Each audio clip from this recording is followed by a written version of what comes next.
মুখ্যমন্ত্রীর নিষেধাজ্ঞাকে বুড়ো আঙুল। নদীর গতিপথ আটকে চলছে দেদার কৃত্রিম বাঁধ নির্মাণ। অনুমোদনহীন এলাকা থেকে চলছে বালি ও মাটি কাটার কাজ। পূর্ব বর্ধমানের জামালপুর ও পাল্লার মাঝে অস্থায়ী সেতু নির্মাণের জেরে গতিপথ পাল্টাচ্ছে দামোদর নদ।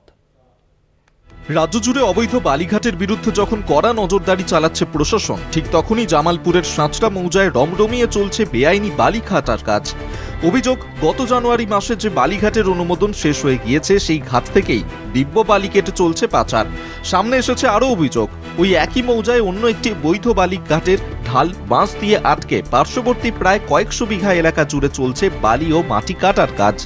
পূর্ব বর্ধমানের জামালপুর ব্লকের ছাঁচড়া আজাপুর গ্রাম পঞ্চায়েতের অধীন সেই এলাকার একটি খাদানের ছবি একদম অন্য রকমের দেখতে পাওয়া যাচ্ছে। নদী গতিপথকে আটকে অবৈধভাবে তারা কিন্তু কৃত্রিমভাবে বাঁধ তৈরি করছেন এবং সেখান থেকেই কিন্তু বালি কাটা চলছে।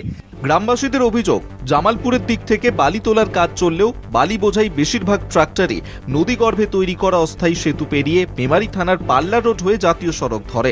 তাদের অভিযোগ, একদিকে যেমন বেআইনিভাবে নদীর বালি তুলে নেওয়ার সরকারি রাজস্ব লুট হচ্ছে, তেমনি নদীর স্বাভাবিক গতিপথ বদলের জেরে পরিবেশের ব্যাপক ক্ষতি হচ্ছে।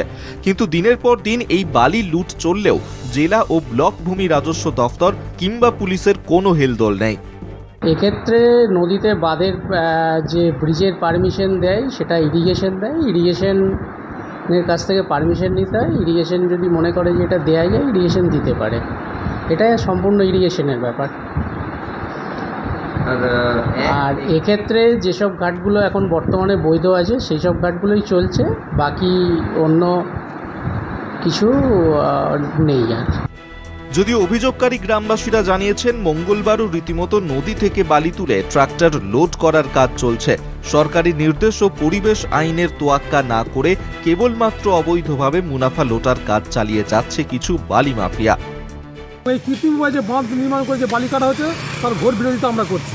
তাই আমরা চাই যে অবিলম্বে প্রশাসন নজর দিক এবং কৃত্রিমভাবে বাঁধ আটকে জলাধারের গতিপথকে যাতে স্তব্ধ না করে তার যথাযথ ব্যবস্থা যেন প্রশাসন গ্রহণ করে। এলাকার মানুষরা প্রশ্ন করছেন, এভাবে বারবার যদি নদীর গতিপথকে আটকে এভাবেই বালি ওঠে বা বালি কাটা চলে, তাহলে আগামী দিনে কিন্তু এই দামোদর নদী ভয়ঙ্কর রূপ নিতে পারে, এমনটাই কিন্তু অভিযোগ করছেন এলাকাবাসীরা। পূর্ব বর্ধমানের জামালপুর থেকে কুণাল চট্টোপাধ্যায়, কলকাতা টিভি।